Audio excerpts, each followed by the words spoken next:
안녕하세요. 최승민 작가입니다.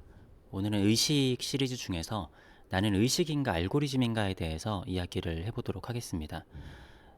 저는 이것에 대해서 현대사회에서도 이야기를 하고 있기는 하지만 아주 옛날에 과학기술이 아주 없었을 때부터도 이것을 컨트롤하고 사회적인 실험을 충분히 해왔다라고 생각이 드는데요.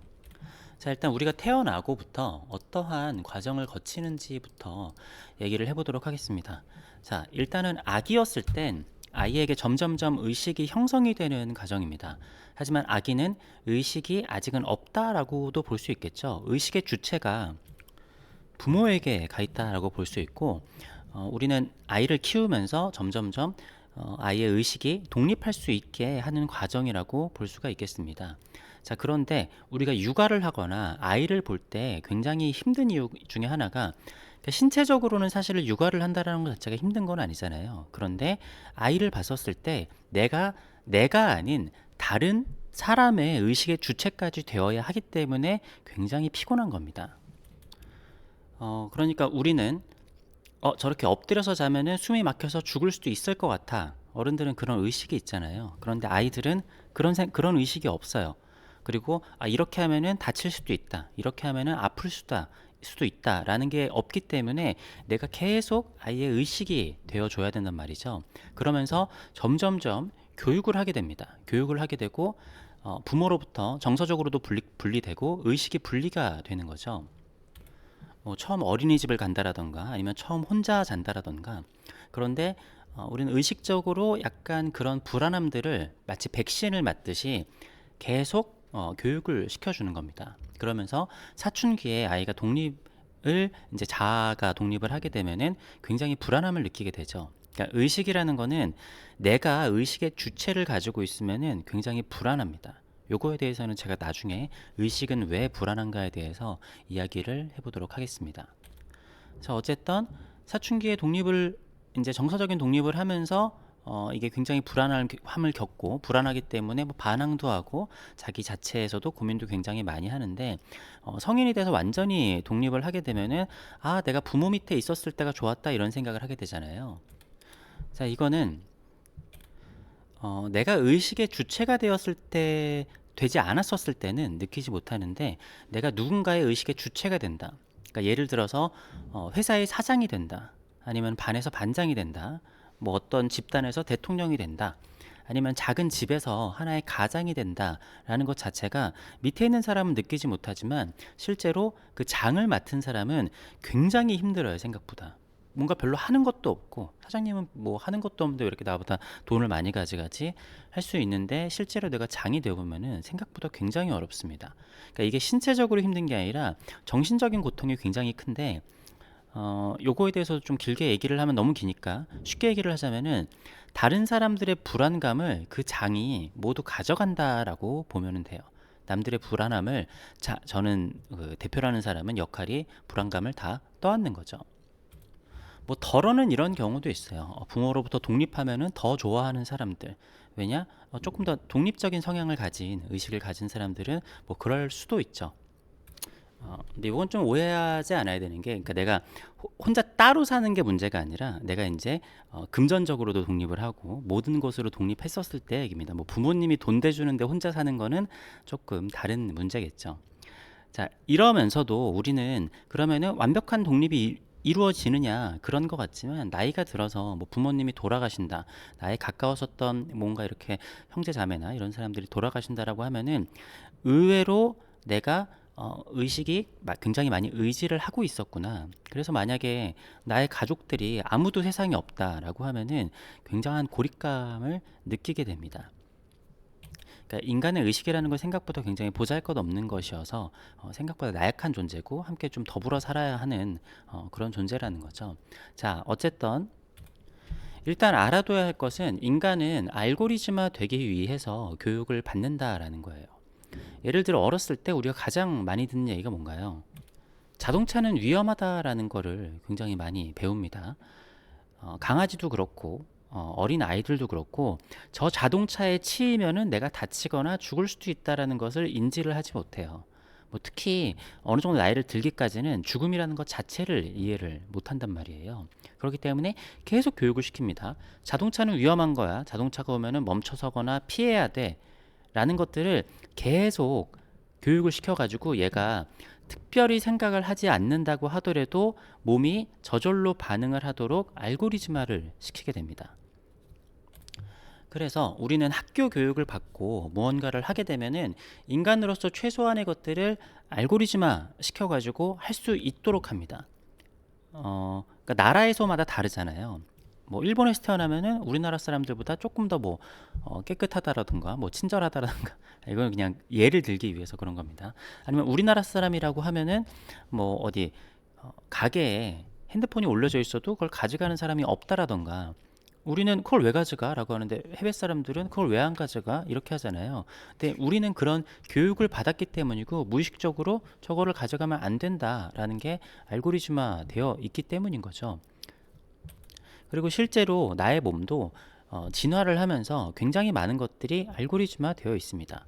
뭐 뭔가를 먹으면은 소화를 시키고, 뭐 뜨거운 거를 만지면은 이거를 피한다든지, 나의 DNA도 살아남기 위해서 많은 것들을 진화를 통해서 알고리즘화를 시켜놨단 말이에요. 자, 이거를 조금 나쁘게 얘기해 보자면은 예전에 노예제도를 얘기를 해보겠습니다. 사실은 이런 근대화가 되기 전에는 우리나라 사람들의 뭐 한 7, 80%가 노비라고 하죠. 그리고 인류의 한 절반 이상들은 노비나 노예인 경우들이 굉장히 많았었는데, 그때 우리 지금의 사람들의 생각으로는 저 사람들은 왜 그거를 반항을 하지 못했을까? 아니면은 옛날에는 시족 사회를 이렇게 형성을 했었고 그 사람들이 그러한 유교적 규율이라던가 시족 사회의 그 불합리해 보이는 규율들을 거스르지를 못했었는데 그 사람들은 왜 그렇게 하지 못했었는가 라고 하면은 그것은 의식이 있느냐 없느냐가 가장 큰 차이라고 볼 수가 있습니다.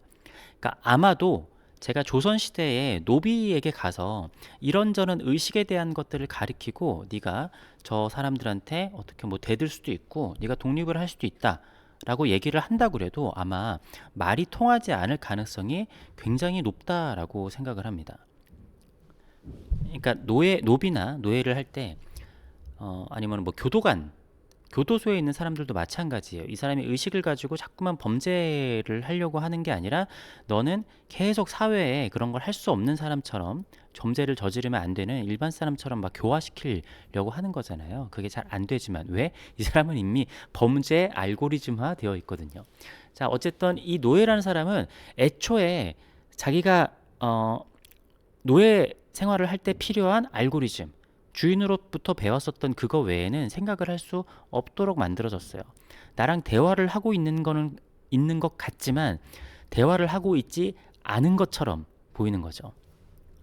마치 우리가 게임에서 NPC를 만났었을 때 NPC들은 알고리즘을 어떻게 짜냐에 따라서 굉장히 똑똑한 NPC도 있고 그냥 단순한 NPC도 있습니다. 하지만 이 NPC는 똑똑하든지 떨어지든지, 그러니까 이거는 최신 AI든지 아니면은 아주 간단한 수식이든지 의식이 있느냐 없느냐로 나뉠 수가 있다라는 거예요.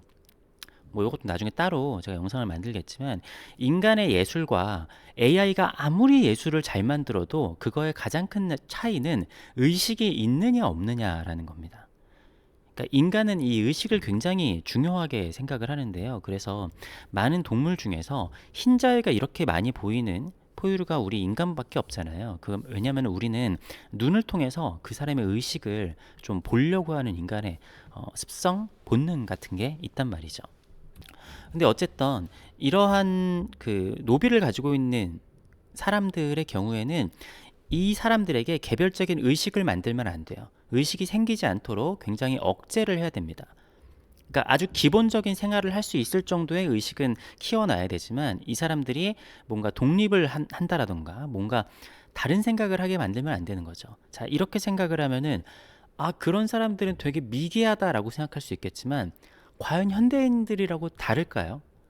현대인들은 조금 더 의식이 밝은 것 같기는 하지만 사실은 크게 다르지는 않다라고도 볼 수 있습니다. 예를 들어서 그 시대에 유행하는 옷이 있어요. 그 시대에는 그게 옛날에 막 빨주노초 파남보 이렇게 맞춰 있고 막 그렇게 수학여행 가던 시절 있잖아요. 그 당시엔 그게 촌스럽다라고 아무도 인식하지 못합니다. 근데 지금 보면은 촌스럽다라고 생각을 해요. 그러면은 야, 저 사람들 진짜 촌스럽다. 왜 저렇게 입었지? 생각이 없나? 라고 하지만 그 당시에는 그러한 집단 의식이 있었던 거예요.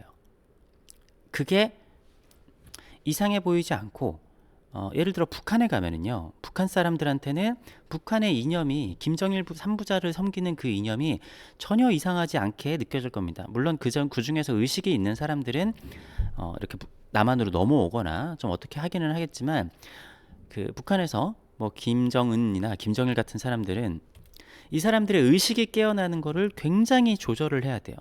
의식이 깨어나지 못하도록 해야 됩니다. 그렇기 때문에 어떤 사람들은 얘기를 해보면은 아마 어떠한 부분에서는 전혀 얘기가 안 통할 겁니다. 마치 중국 사람들한테 천안문 사태에 대해서 물어보면은 갑자기 이 사람이 무슨 그거에 대해서는 대답을 하지 못하는 NPC인 것처럼 꿀먹은 벙어리가 되거나 자리를 피하는 것과 비슷한 이치겠죠. 물론 그 중에서는 의식이 있는데 어쩔 수 없이 말을 못하는 사람들도 있겠지만, 사실은 그냥 정말 NPC처럼 그러는 사람들이 있다라는 겁니다.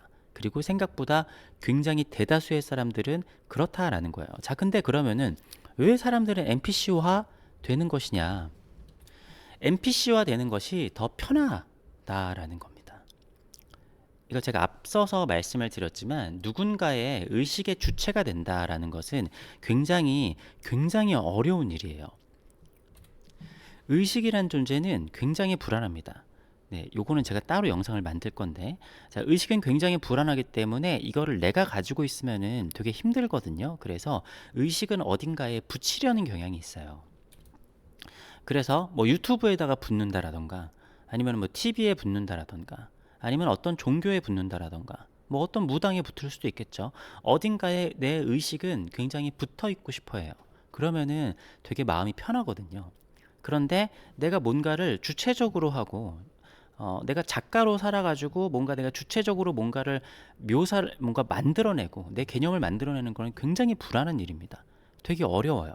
근데 AI가 그림을 그리는 거는 어렵지 않습니다. 왜? AI는 그냥 알고리즘이거든요. 자, 그러면은 나는 그냥 AI가 그린 것도 굉장히 좋아 보이는데, 그걸 굳이 의식이 있는 사람이 그린 거랑 무슨 차이가 있냐라고 하는 거는 이렇게 생각을 해볼 수가 있습니다. 자, 프랑스에 모나리자가 있어요. 솔직히 모나리자보다 뭐 잘 그린 그림이 없습니까? 어떤 기준으로 따지면은 잘 그린 그림도 있고 못 그린 그림도 있겠죠. 이게 그림의 가치로는 어떻게 환산할지는 모르겠지만, 그 루브르 박물관 프랑스 파리의 모나리자가 그 자리에 없다라고 생각을 해보겠습니다. 이거는 말로 설명할 수는 없지만 프랑스 국민들이 느끼는 의식적인 공허함을 한번 생각을 해볼 수가 있어요. 물론 그거에 대해서 전혀 의식하지 않는 사람들은 그게 뭔 상관이야 라고 생각할 수 있겠지만, 그러면은 그게 왜 프랑스에서 가장 중요한 가치를 지닌 것으로 그렇게 프랑스 한복판에서 엄청난 가치를 지니고 세계의 수백만 명의 사람들이 한 해에 보러 가는지부터 사실은 생각을 해봐야 되는 겁니다. 그러니까 사람들의 의식이 모인다라는 것은 마치 뭐 주식에 주도주가 모이는 것도 있고, 아니면 우리가 팬데믹 때는 다들 자산 시장이 폭등해 정신이 팔려 있었잖아요. 그때 아파트를 사고 상가를 사고 주식을 사는데 사람들이 다 약간 지금 생각해 보면 정신이 반쯤 나가 있었는데, 그때 그걸 이상하게 보는 사람들은 없었다라는 거예요. 사람들이 거기에 집단 의식이 형성이 되어 있는 거죠.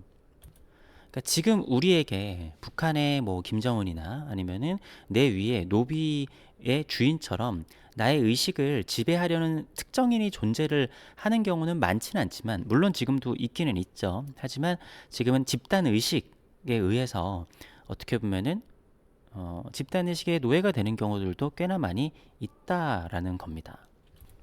그래서 저도 어떤 측면에서 보면은 거의 뭐 제가 가진 뭐 99%는 알고리즘화 되어 있다라고도 볼 수 있겠습니다. 그리고 저도 그림을 연습하고 막 이렇게 하는 이유는, 사람들이 뭐 축구 선수는 축구를 연습하고 많은 사람들이 연습을 하잖아요. 이거는 내가 의식이 약간 시간은 집중을 하지 못한다고 하더라도 어느 정도 수준을 할 수 있도록 몸에 입력을 시켜놔서 알고리즘화를 해놓는 겁니다. 우리가 뭔가 훈련한다라는 것은 그래요. 그러니까 우리가 말을 훈련을 하잖아요. 어렸을 때부터 말을 훈련을 하면은 지금 내가 딱히 신경 쓰지 않아도 한국말을 하는 거는 아무런 문제가 없습니다. 이거는 내 몸 안에 알고리즘이 완전히 뿌리 박혀 있는 거예요. 근데 여기서 내가 영어를 하려면 굉장히 좀 어렵잖아요. 그러면 영어를 공부한다라는 것은 뭐냐? 내 몸 안에 알고리즘을 인식을 시키는 겁니다. 그래서 나중에 그게 자연스럽게 행동을 하는 거죠. 근데 영어를 의식적으로 하려면 되게 안 되거든요. 네. 결국 언어를 배운다라는 건 알고리즘화 되는 거고, 우리가 배우는 거의 모든 교육은 알고리즘을 하는 것 자체가 목적인 거예요. 그런 상황에서 창의적인 것이 무엇이냐, 내가 가지고 있는 알고리즘과 지식 이런 것들을 내 의식을 가지고 사용을 하는 거죠. 그리고 이거를 우리는 때때로 내가 생각을 하고 답변을 내놓는다 라고 하는 게 있어요. 하지만 그냥 조건 반응적인 답변이 있습니다. 예를 들어서 뭐 정치적인 것을 얘기하면 좀 그런데, 그래도 뭐 가장 쉬우니까, 정치적인 색깔이 있는 사람에게 어떤 얘기를 던져요. 그러면은 특정 단어가 들리면은 야, 너 좌파야? 야, 너 우파야? 이렇게 됩니다.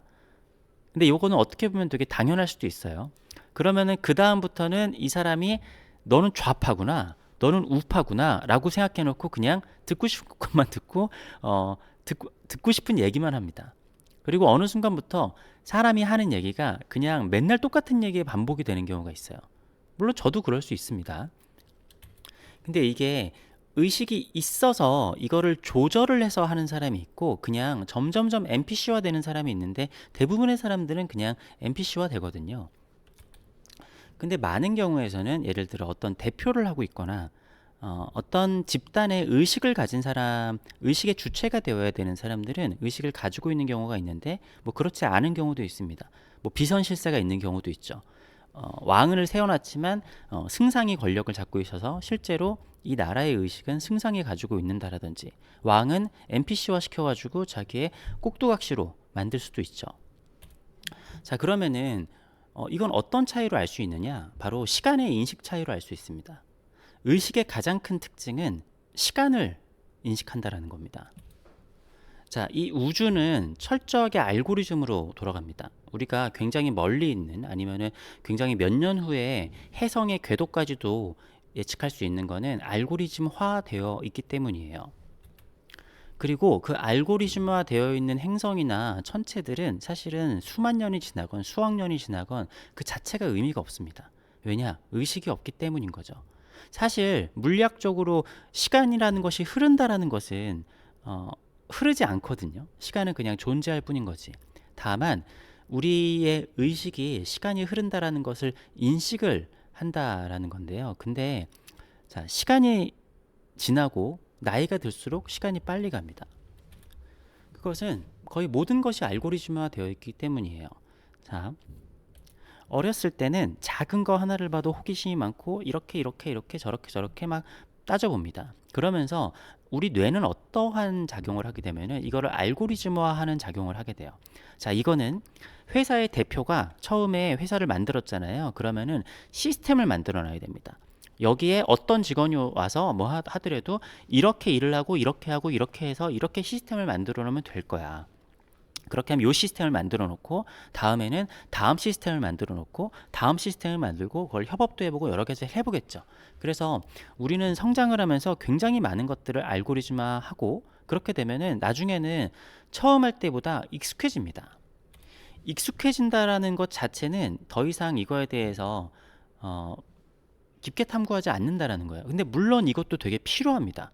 모든 것을 내가 다 탐구하고 모든 것을 알고리즘화 시키지 않을 수는 없어요. 이거는 굉장히 필요한 과정이거든요. 근데 이렇게 하다 보면은 마치 내가 회사에 있을 때 나는 회사에서의 의식의 주체가 아니라, 내가 사장이나 대표나 뭐 어디 팀장이 아니고서는 그냥 나는 하나의 알고리즘이에요. 이 회사의 그냥 톱니바퀴 중에 하나라는 거죠. 그래서 열심히 일을 했는데 지나고 나면은 내 인생이 왜 이렇게 빨리 지나가지? 뭐 한 것도 없는데 시간이 지나간 것처럼 보이거든요. 그거는 내가 알고리즘화 되어 있는 상태가 길었기 때문인 거죠. 의식이 있으면은 시간이 굉장히 시간이 뭐 천천히 간다, 어떻게 간다는 뭐 개인차가 있겠지만, 어, 저는 개인적으로 시간이 천천히 가는 편인 것 같아요. 네. 이게 좋다, 안 좋다는 제가 처음에 말씀드렸지만 나눌 수가 없습니다. 자, 왜 그러냐면은 제가 되게 불면증도 있고 굉장히 큰 불안감을 안고 살아가는 사람인데, 만병의 근본이 이 불안이에요. 불안하면 되게 우울할 가능성도 굉장히 크고, 의식이 깨어 있다. 물론 의식이 깨어 있다라는 것 자체도 그 사람의 착각일 수 있습니다. 그런데 굉장히 피곤한 일입니다. 그래서 조선시대 노비한테 이 사람이 행복하냐 행복하지 않냐라고 하면은 그 사람이 행복할 수도 있어요.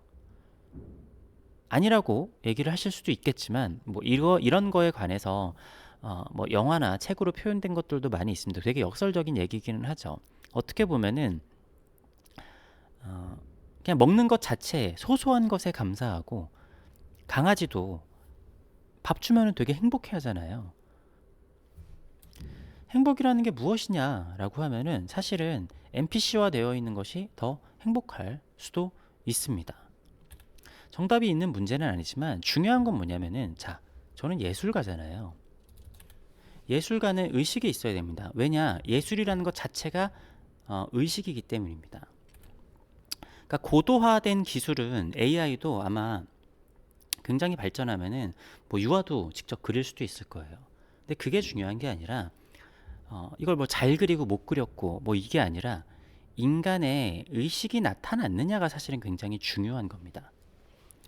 이 작품에 인간의 의식이 있는 사람이 그린 것이냐. 자, 우리가 우주에 나가서 외계인들의 신호나 이런 것들을 본다라고 해보겠습니다. 이게 외계인의 신호냐 아니면은 퀘이사가 보내는 그 전파의 그냥 파장이냐라는 거를 구분해 봤었을 때는, 의식이 있는 생명체라면은 이렇게 보낼 수밖에 없다라는 것을 우리가 인식을 해야 되잖아요. 그냥 이거는 되게 정교한 신호다, 아니면 이거는 되게 불규칙한 신호다 라는 것만으로 이게 의식이 있는 생명체가 보낸 건지는 알 수 없다란 말이에요. 우리에게 가치가 있는 거는 의식이 있는 생명체가 보낸 메시지가 중요한 겁니다. 그렇기 때문에 우리 같은 인간끼리도 우리가 뭔가의 작품을 했었을 때는 인간의 의식을 본다라는 거죠. 자, 이거는 어떻기 때문에 그렇습니다라기보다 결과적으로 봐야 돼요. 사람들이 왜 저렇게 예술을 사람들이 결국에는 즐기는데, 그것이 왜 이해하기 힘든 것이냐라고 보면은 그것은 바로 의식의 차이라고 볼 수 있고, 그렇기 때문에 어떤 경우에는 작가가 손을 대지 않은 작품이어도 이 사람의 작품으로 인정이 되는 경우가 있어요. 그거는 이 사람들은 기술자고 이 작품의 의식의 주체는 이 예술가에게 있기 때문인 거죠. 물론 경우의 수는 굉장히 많습니다. 어쨌든 중요한 거는 예술가는 의식이 있어야 된다라는 거예요. 그리고 뭔가에 뭐 내가 뭐 대표를 한다, 창업을 한다라는 거는 의식이 굉장히 있어야 된다라는 거죠. 그리고 사실 그거는 굉장히 어려운 일이고, 나의 의식을 흔들리지 않게 붙잡아 둔다라는 게 생각보다 어마어마하게 힘든 일입니다. 그리고 의식을 어떻게 조절을 할 것인가. 제가 예전 영상에서 의식의 방향을 바꾸는 게 아니라 의식의 크기를 조절을 한다. 그리고 제가 요즘 실험해보고 있는데, 의식은 여러 개로 쪼갤 수도 있고 크기를 키울 수도 있고 동시에 여러 가지로 멀리 보낼 수도 있고 굉장히 조절을 많이 할 수 있습니다. 그것에 대해서는 연구를 하고 있는데, 어쨌든 다음 영상에서는 그러면 의식은 왜 불안한 존재인가에 대해서 또 이야기를 해보도록 하겠습니다. 긴 영상 봐주신 분이 있다면 감사합니다.